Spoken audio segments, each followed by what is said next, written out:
Welcome to our channel mothers passion. நான் உங்கள் அனிதா. நம்ம ரொம்ப நீண்ட இடைவெளிக்கு பிறகு இப்போ நம்ம ஒரு வீடியோ போடுறோம். அதாவது குழம்பு மிளகாய் பொடி. அதாவது எல்லா விதமான குழம்புக்கும், முட்டை குழம்பு, புளிக்குழம்பு, இப்படி எல்லாத்துக்குமே இந்த மசாலா பொடி ஒர்த்தாகும். அதனால் இந்த மசாலா பொடி நான் யூஸ் பண்ணுவேன். அதனால் உங்களுக்கும் அந்த பொடியை எப்படி பண்ணுறதுங்கிறத பற்றி இந்த வீடியோவில் பார்க்கலாம். வாங்க வீடியோக்குள்ளே போகலாம். இப்போ இதுக்கு தேவையான பொருட்கள் எல்லாம் நான் இப்போது எடுத்திருக்கேன்.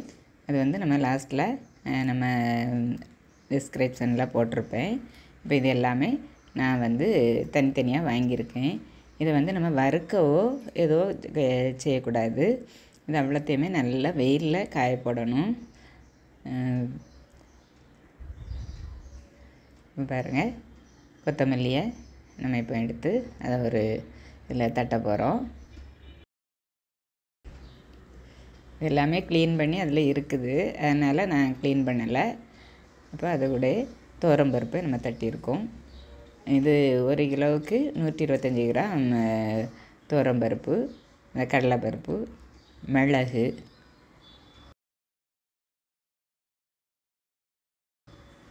இது காயம். நம்ம பொடியாட்டெலாம் வாங்கக்கூடாது. இந்த கட்டி காயத்தை தான் நம்ம இதில் போடணும். அப்போ தான் அதில் டேஸ்ட்டும் மணமும் வரும். காயம், வெந்தயம், கடுகு, ஜீரகம், மஞ்சள், இதையுமே நம்ம கட்டி மஞ்சளாட்டு தான் வாங்கணும். அப்போ தான் நல்லாயிருக்கும். மஞ்சள் பொடியெலாம் நம்ம யூஸ் பண்ணக்கூடாது. வத்தல், எல்லாத்தையுமே நம்ம இப்போ காய வைக்க போகிறோம். மொட்டை மாடியில் நம்ம காய வைக்கிறோம். நல்லா ஒரு துணியை விரித்து போட்டு நம்ம காய வச்சுக்கலாம். நல்லா வெயில் ஏறிடுச்சு, நிற்க முடியல. இந்த வெயிலில் போட்டால் தான் அது கொஞ்சம் அந்த கெட்டு போகாது, ரொம்ப நாளைக்கும். பாருங்க, நல்லா எல்லாமே நம்ம விரித்து போட்டாச்சு. இப்போ அதை எடுத்து நம்ம அரைச்சிட்டு வந்திருக்கோம். இதுதான் அந்த பொடி. இது நம்ம சாம்பாருக்கும் யூஸ் பண்ணிக்கலாம், முட்டை குழம்புக்கும் யூஸ் பண்ணிக்கலாம். எல்லா விதமான ஒரு இதுக்கும் மல்டி பர்பஸ் இதுன்னே சொல்லலாம்.